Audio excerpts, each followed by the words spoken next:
Hello, everyone. Welcome to another Triangle Be Well show. Welcome, my tribe of well, my tribe well. I am in the studio with Amnon Nissan. Hello, Amnon. Hello, Howard. How are you? Good. And I don't know, am I allowed to Yes, of course say you hello to are. Nathan as well? Hi, how are you? Hey, good. Nathan's invisible because he's wearing a blue shirt. Yeah. So all you'd see is a pair of glasses and eyebrows. So we're not going to point the camera at him. But, what do you do here, Nathan? um, do a lot of marketing stuff for Omnon and just help him out at the studio. So it's been a fun experience. I'll be staying here for the rest of the summer, so it'll be good times. Awesome, awesome. So one of the things you asked me to do today is to pick some clips. So anyone out there who's watched some shows and said, that was a good minute and a half, let us know. Send me an email, howard@trianglebewell.com, and then we can get our marketing out of the way. So if you, let me mark it to you for a second. My name is Howard Jacobson, and I am the chairman, the founder, the president, the CEO of Triangle Be Well, which is a coaching and consulting practice located on the planet Earth and in the Triangle region of North Carolina. So I work both virtually and locally with folks who want to get well, who are stuck inside the medical mill or want to avoid opening that door in the first place. And today, that's what I'm going to talk about. I gave a talk last night at for a Nutritarian Society, which are folks who follow the nutritional guidelines of Dr. Joel Fuhrman. And what I wanted to talk about with them was how to talk to your doctor in general. How do you talk to your doctor about healthcare and about whether you need a certain test or procedure, or whether you should be on a drug or not, or whether it's the right drug or the right dosage, or how long you should be on it. And the reason I wanted to talk with nutritarians about that in particular is that if you're eating a healthy diet and you're living a healthy lifestyle, guess what? You ain't in the medical literature. When people do studies, they look for average Americans eating the standard American diet. When they have studies comparing different diets, they're not looking at people typically eating a really, really clean, healthy, plant-based diet. They're looking at sort of, people eating a lot of meat, a fair amount of meat, a certain amount of meat, eating hamburgers and hot dogs and French fries every day, or maybe adding a vegetable to their plate, or having a couple blueberries 2 times a week. But they're not looking at people who are engaged in true extreme excellence. And so therefore, a lot of what constitutes medical wisdom, the studies that we do simply don't apply. Just imagine if you are a woman, and maybe you don't have to imagine that, but in case you do, you're a woman, and every single medical study ever done has been done on men. So you might think, well, how does that apply to me? Maybe it does, maybe it doesn't. Or if you are Asian and these studies are all done on people of Nordic background, you might say, well, I don't know if this entirely applies to me or not. So you want to make sure when you're looking at a study that the group being studied is representative of you, or that you, conversely, are representative of the group being studied. You could find yourself in there. So when we're dealing with people who are eating the DGD, or damn good diet, then you have to extrapolate. And you can do it in pretty predictable ways, in which I'll explain in the next half hour or so.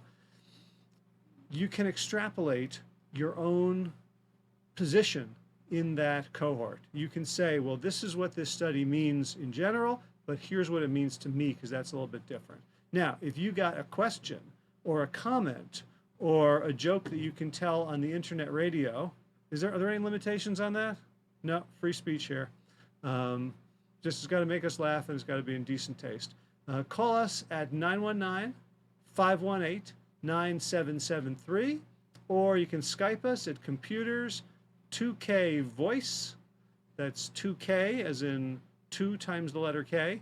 2K voice, computers 2K voice on Skype, or you can ask questions if you're watching this on nissancommunications.com. There's a scrolling chat box. You can just type in your chat questions and we'll get to them. And this is today is a pretty let's say, practical topic, because it's about how you talk to your doctor.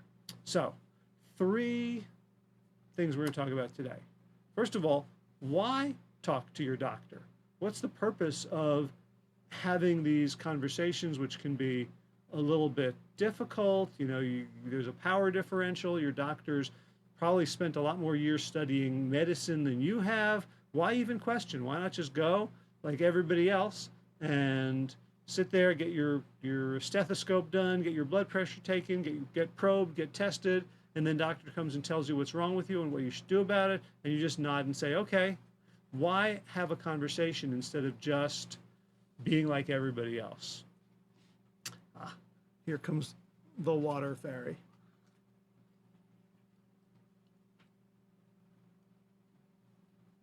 Thank you.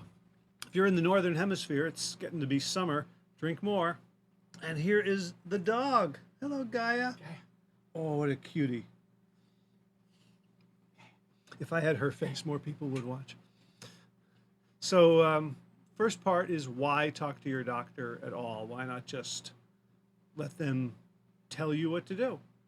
Second question, what to talk to your doctor about? I'm not suggesting you go in and you talk to your doctor about, the NBA finals or the weather or the price of gold futures. I suggest you talk to your doctor about specific things related to your own health and your own health care. So, second part is going to be what the conversation should be about. Third part is then how to talk to your doctor. Because, there are conversations that we need to have, and we maybe are scared to have them or unsure how to have them, or we don't want to offend or alienate our doctor. After all, a doctor can be a very powerful ally in healthcare.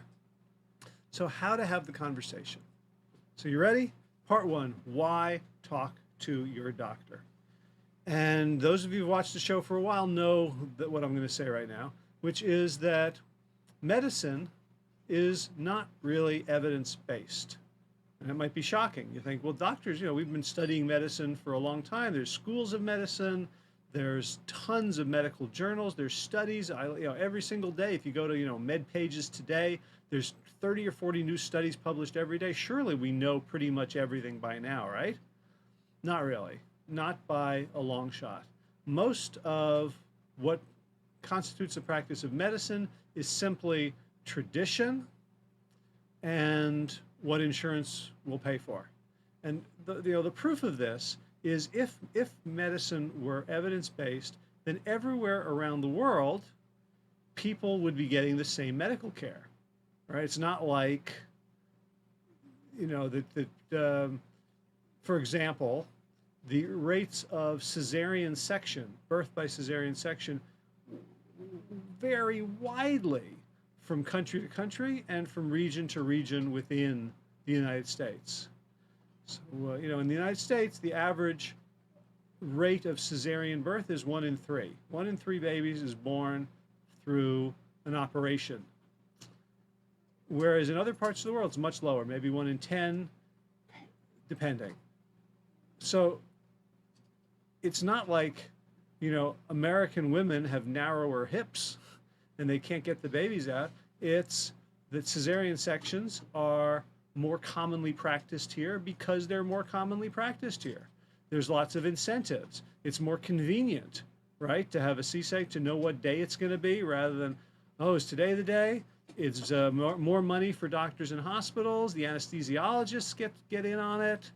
So there's a ton of cultural, economic, political, social factors that come into play rather than what is the best thing to do.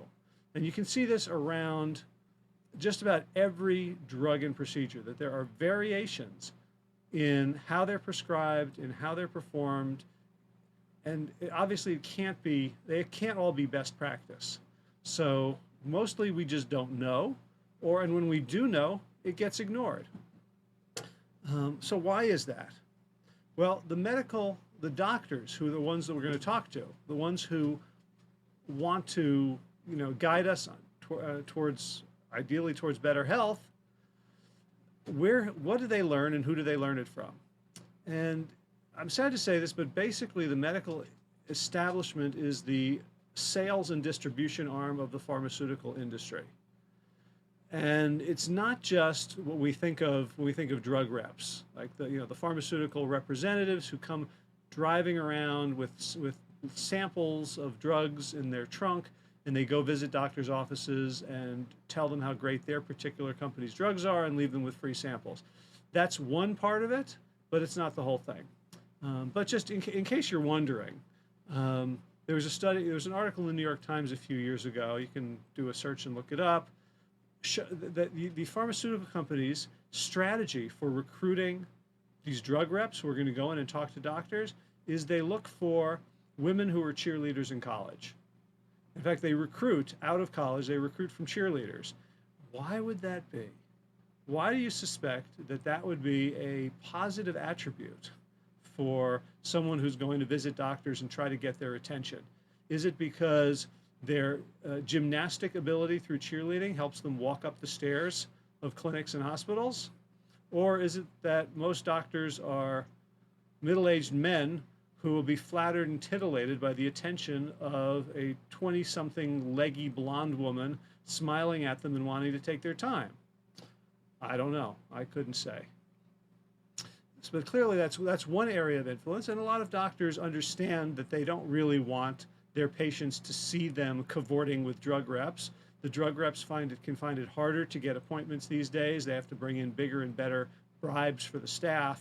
It's not donuts is not good enough. Now you got to have hoagie platters and movie tickets and all sorts of things. And by the way, you can find out how much money your doctor has received from pharmaceutical companies. They have to report any gifts over, I believe it's $9.95 at a time. So if you go to ProPublica.org, ProPublica.org, and you look up at the top navigation, you'll see something called Dollars for Docs, and that is a database published by the U.S. government that's been put into a nice wrapper by ProPublica. And I think it's the 2013 or 2014 data on how much money every doctor in the United States took from pharmaceutical companies and device manufacturers. And you might be surprised and you might be shocked. And because we have this evidence and because we can correlate it with insurance company data, we can see very clearly that the more money doctors get from particular companies, the more they prescribe their drugs, the more they recommend procedures that use their devices that require their diagnostic tools. It's very, very clear that this money is all having an influence.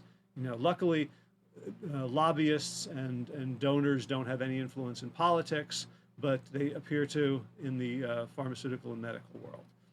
So that's one area. So, and by the way, one of the nice tricks they'll do is since they have to, the pharmaceutical reps and the companies have to report if they give a gift large, $10 or more per person.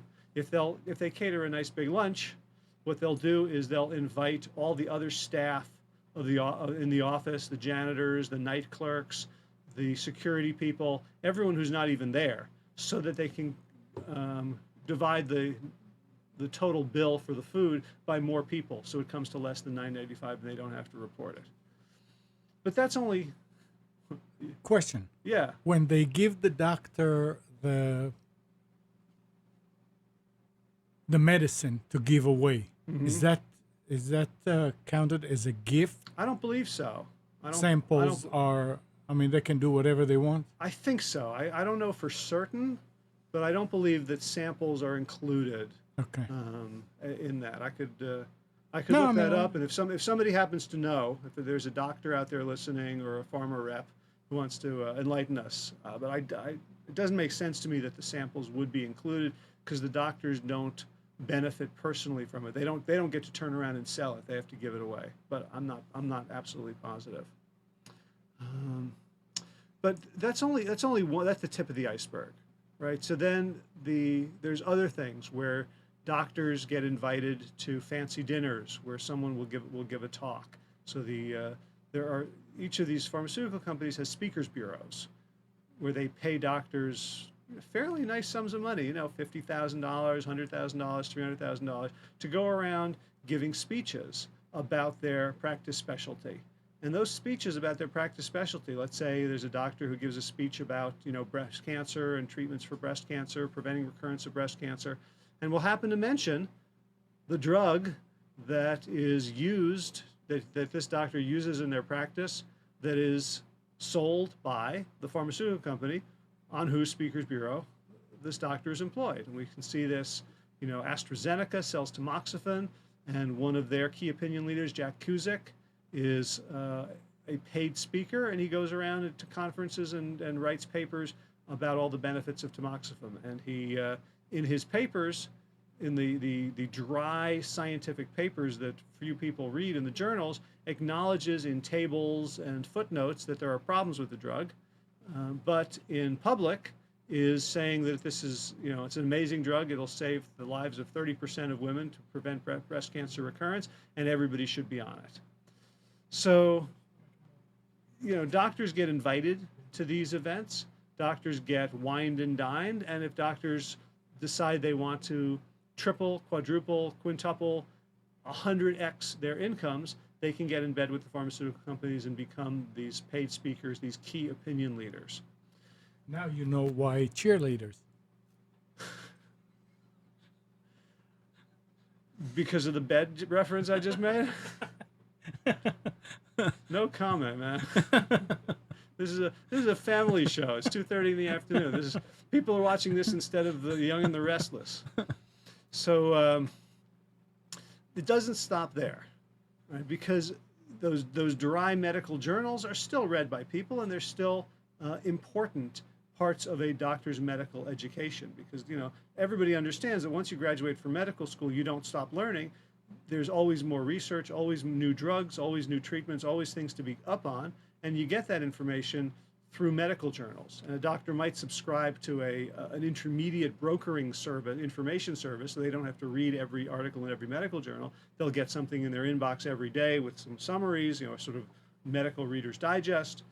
But the journals are really, really important, and that's where these, the brokers get their information. That's where the media gets its information. It's where doctors get their information as well. Every doctor would read a couple of different journals in or related to their field.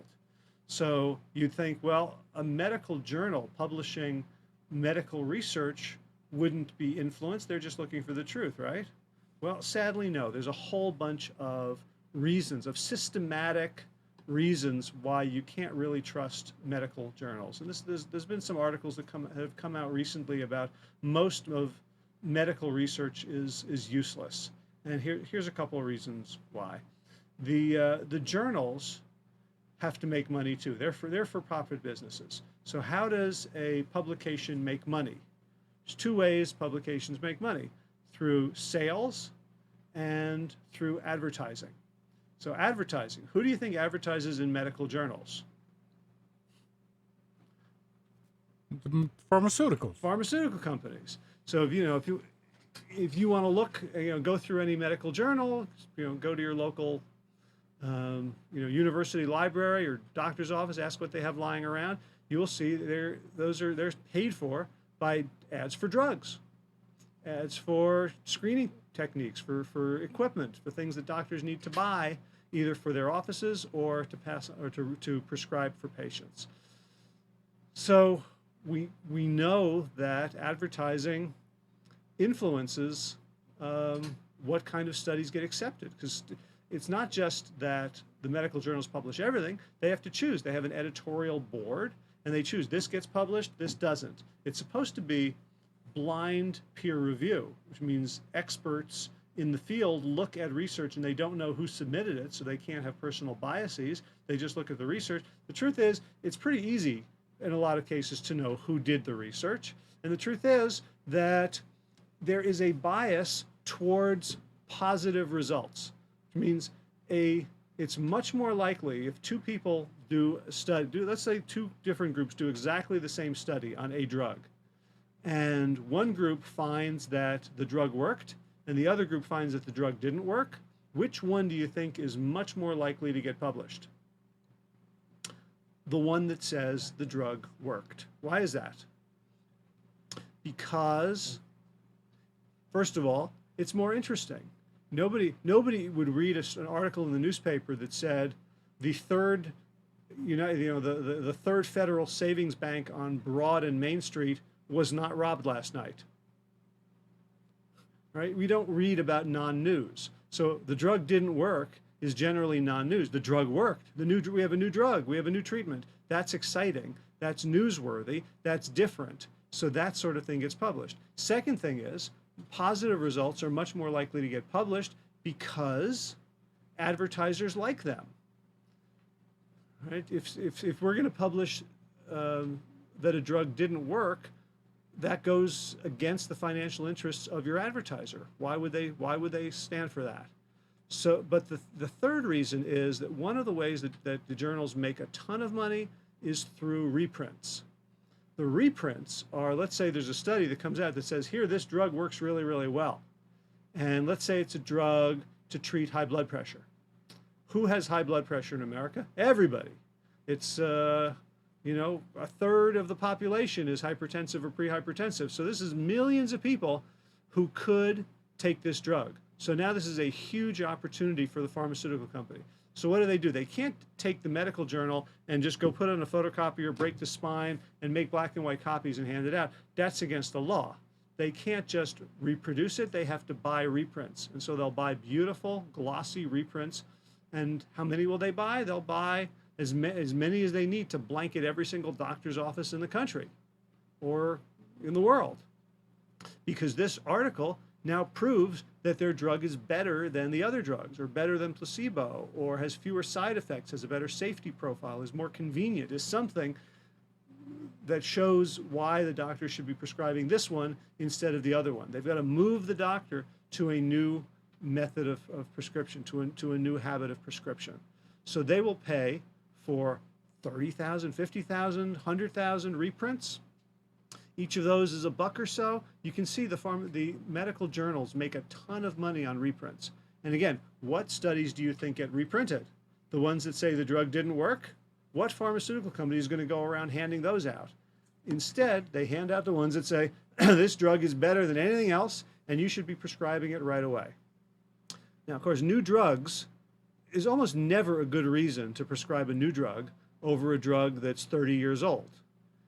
Right? It's very, very rare that a new drug is so much clearly better. Now, in 5 years, you might prescribe the new drug if it's slightly better, if it has a better risk profile. But the problem with new drugs is they're not on the market long enough to really understand it. It's like buying a first-year model of a car.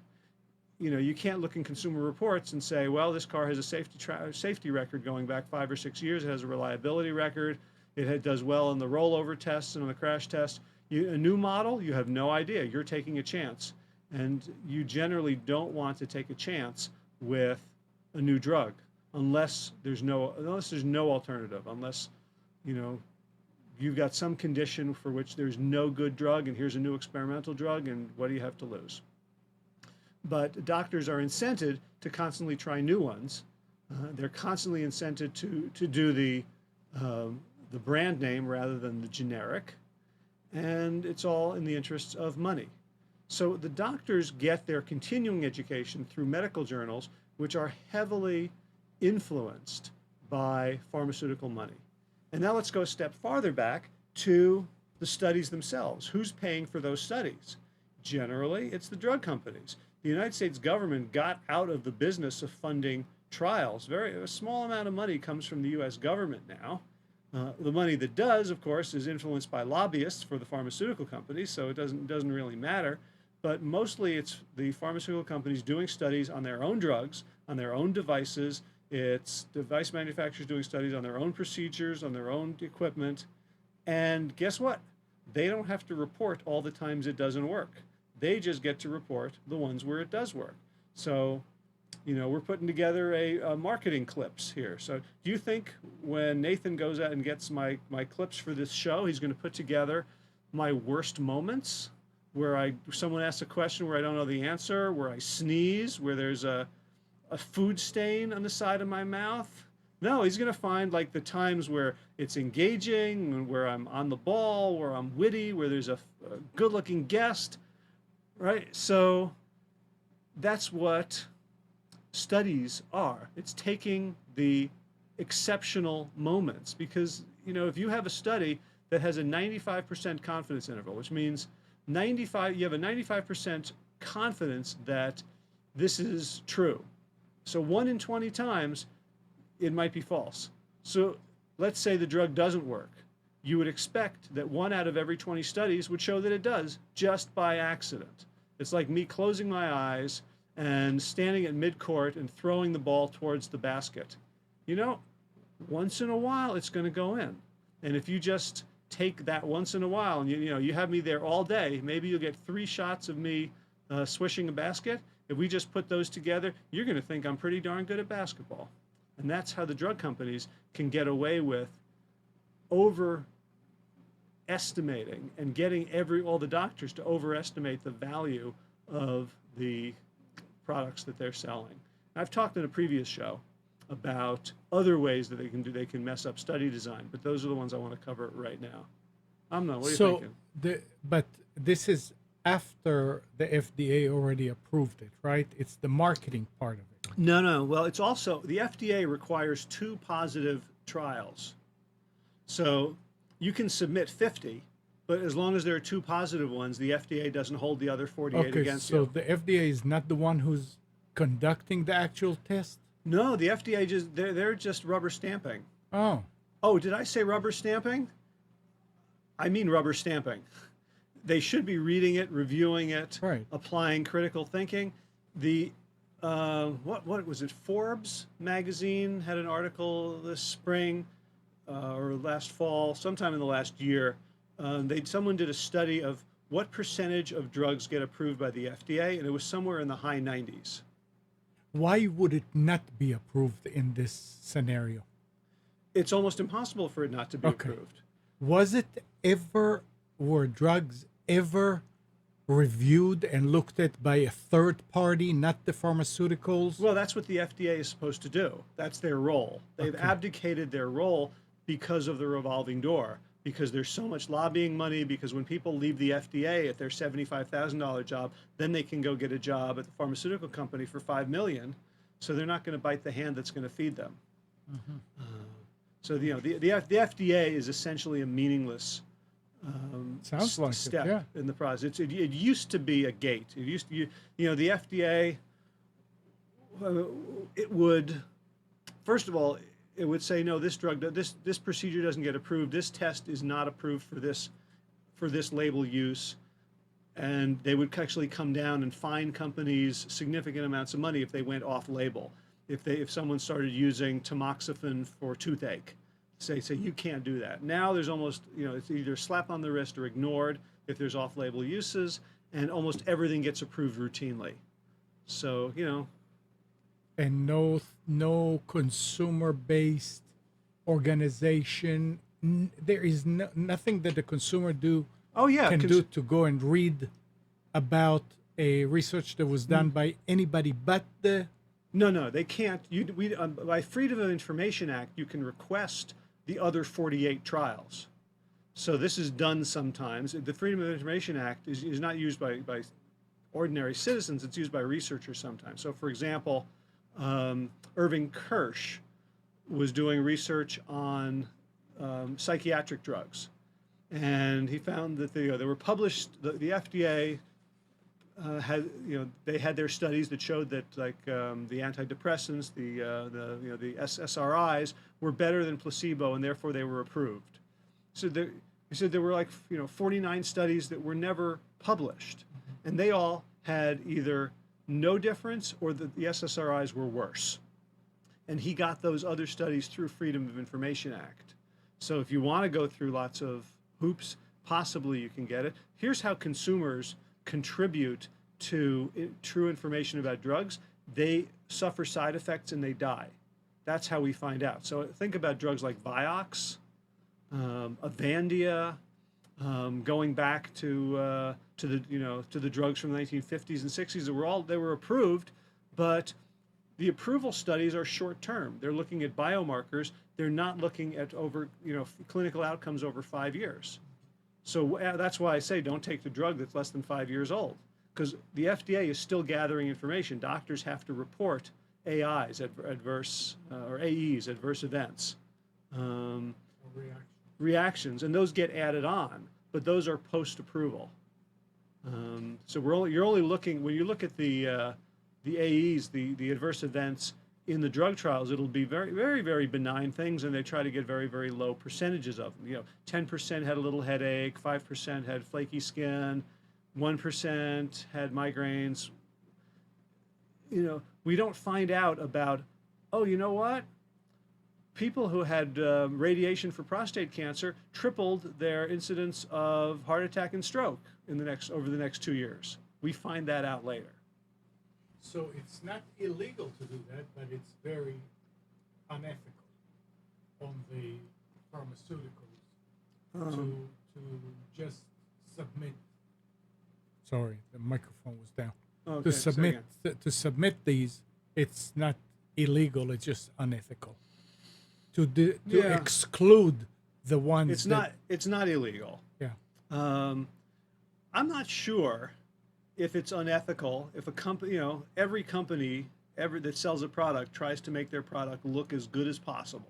Sure, but right. So I think I think the onus of responsibility here falls on legislators, on governments, and on the doctors to educate, on medical schools to educate doctors as to what the value of this information is and what it really means.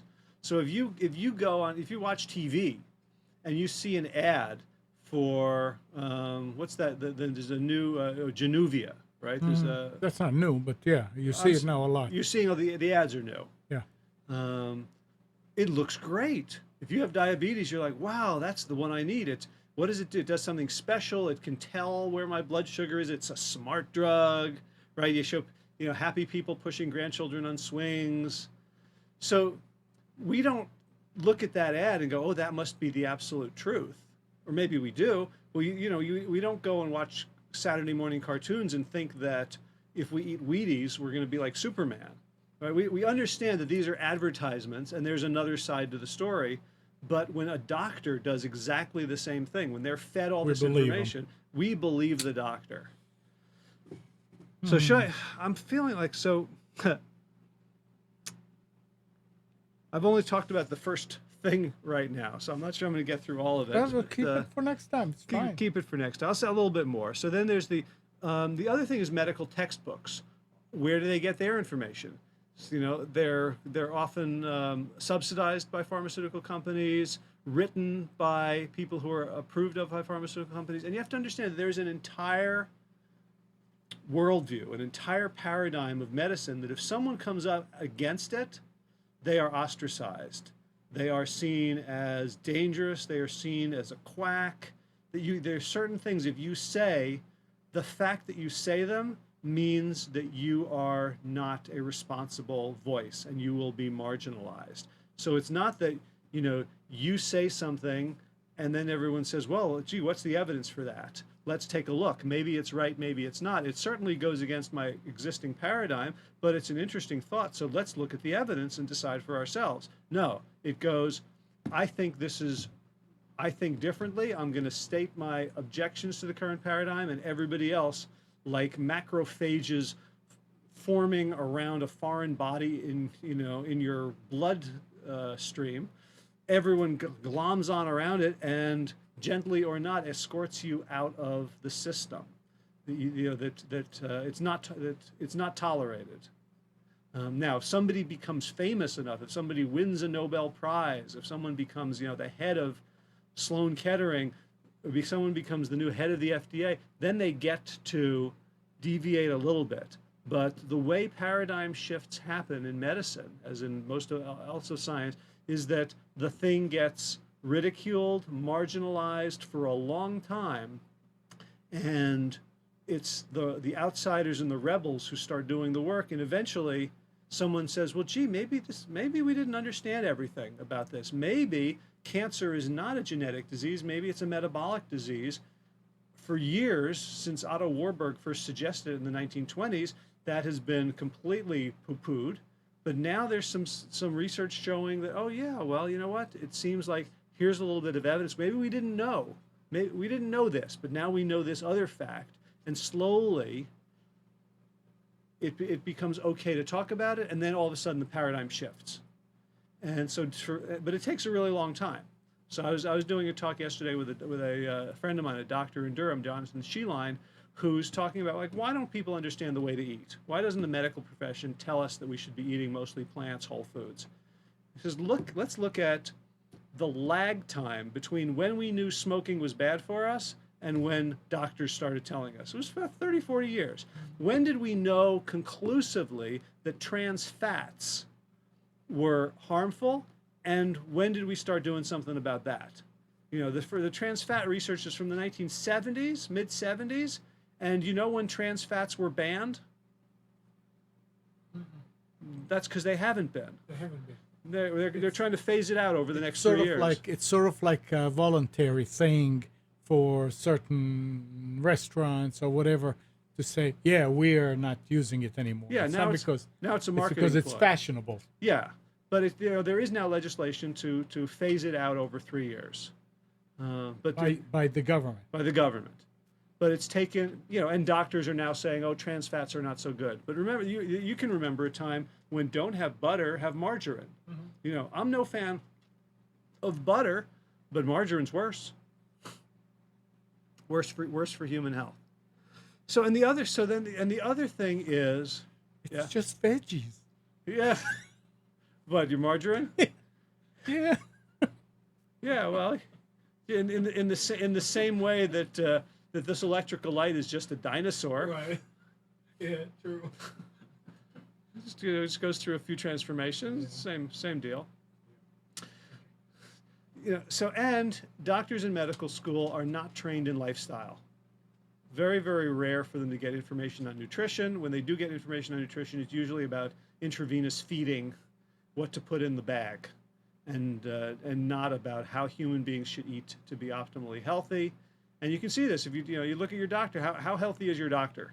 What's your doctor's good health habits? Are they at a lean weight? Is their blood pressure good? Are they, doctors shouldn't take medicines unless they absolutely need them. Doctors routinely are on all the meds they prescribe to everybody else because they don't know that diet and lifestyle trump in 99% of the cases your genetics or the other things that happen to you. So that is why you should talk with your doctor. And you know what? If you'll forgive me, rather than just sort of jump on, if we can cut things short a little bit today, is that kosher? It's fine. Well, you can do whatever you want. I can do. You can do whatever you want. You are the master of this. Wow. Well, so if people are like used to the hour-long show and we're cutting it a little bit short today, they'll live. They'll live. I'll give you something to do. You can go to trianglebewell.com and you can go to the blog and you can just read stuff, or you can go and listen to my podcast at plantyourself.com. What have I got? This past week, I talked with a local Durham hero, Sandy Cronick, who is the founder and CEO of ECO, Eastern Carolina Organics, which is a food hub. Ooh, my voice just cracked. I got excited. You're getting older. I'm getting older. You just passed some milestone. Yeah. Benjamin Button. I'm gonna Benjamin Button's bar mitzvah. Today I am an Altacocker. So don't look that up. So I talked to Sandy Cronick about the Food Hub. Yep, it's persistent. About how she helps, ECO helps small local organic farmers, mid-sized organic farmers, move their products, and it's a wonderful thing, because if you think about the importance of local farming, organic farming, that can feed not just you and your neighbors, but can feed the whole community. How important it is to have those people taken care of. Farmers live really hard lives. They work really hard hours, long hours. They have to be out in all sorts of weather. They have to deal with uncertainties that most of us have eliminated from our lives, right? If the sun don't shine, the rain don't fall, if the locusts come, they're out of luck. And to be able to turn that avocation into a stable profession where they can be sure they can make a living, where they can support their families, where they can send their kids to good schools and summer camps and give them opportunities so that generations stay on the farm and the farmland all doesn't get bought up by big agribusiness that just puts in industrial factories with either vegetables or animals as the unliving output. To be able to create a local food system that gives security, that gives resilience, that gives pride, and that brings community is a wonderful thing. So if you're curious about that, check it out, plantyourself.com/ I think it's 158, but it'll be at the top this week. Tomorrow, I'll replace it with another one that I'll talk about later. But a lot of good stuff, a lot of inspirational things to do and look at and read. Oh, one more favor. My friend and collaborator on a new book, Josh Lajani, is a former 410-pound Louisiana Bayou boy who lost a bunch of weight, and he became an ultramarathon champion. He came in second at the Gamelands Ultra last month when he came to visit me in North Carolina, came in second overall for all ages, all genders, etc. And he wants to be on the cover of Runner's World magazine because he wants to testify for the health of a plant-based lifestyle. And his cover photo that he wants to put on, well, the one he put on was about his running breakthrough. He weighs 320 pounds in the photograph, and he's about to run his first ever 10K. So if that isn't inspirational, I don't know what. The favor is we want to get him on the cover, and he has to attain a certain number. He has to be on the leaderboard to be considered. It's not, the voting is not like whoever gets the most votes gets on the cover, but you have to get a certain number of votes to pass the threshold, and then some committee will look at a bunch of other things. And his story is so inspiring that we're sure that if we can get him on the leaderboard, he'll have a good chance of winning. So here's how you want to do it. You want to go to look for Runner's World, and I think it's coversearch.runnersworld.com, and Josh's number 328. That's his number. So I think maybe if you just go to I don't know. Can we put a coversearch.runnersworld.com, and you can click once a day, which helps. And you know, it's going to be a big deal if he can. You know, his story is so amazing of going from 410 pounds to whatever he is now, under 200. He's 6'4". Tell me his name again. Josh, Josh, last name Lajaune, Josh Lajani, from Thibodaux, Louisiana. You're looking it up? No, I'm putting it in the chat. Oh, putting it in the chat. Awesome. Then maybe we can. I'll add the comment when this goes up on YouTube, or we're doing Facebook Live, right? Yeah. Yeah. Have I ever done Facebook Live before? Or is this my first time? No, you've been doing it. I've been doing it. I had no idea. I got to start watching this show, but I don't know how I'm going to watch it live. It might get a little weird. You are. Oh, there I am. All right. Well, that's all the fun and games for this week. So if you can go vote for Josh, I would consider that a great favor. You can do it every day. You don't have to give them your name and email. You don't have to get on any mailing list. Just go there and just click the green vote button. It turns red. You can't vote for another 24 hours or so, and you can help spread the word about plants and running, making us a better species, better people, better caregivers, better caretakers of the world, and we can live in harmony and in community, etc., etc. So, Amnon, thank you again for engineering another fabulous show. Thank you. So next time we're going to talk more about how to talk to your doctor. So that's what the next one is going to be: what to talk to your doctor about, and maybe we'll get to both of those, and then how to do it. You have to learn Latin. Got to learn Latin, right? And you got to learn how to speak your words, because that's how doctors write. Right? You have to learn how to slur your words and mumble, so then they'll understand you. Just kidding. Love doctors. Love you all. And as always, be well, my friends.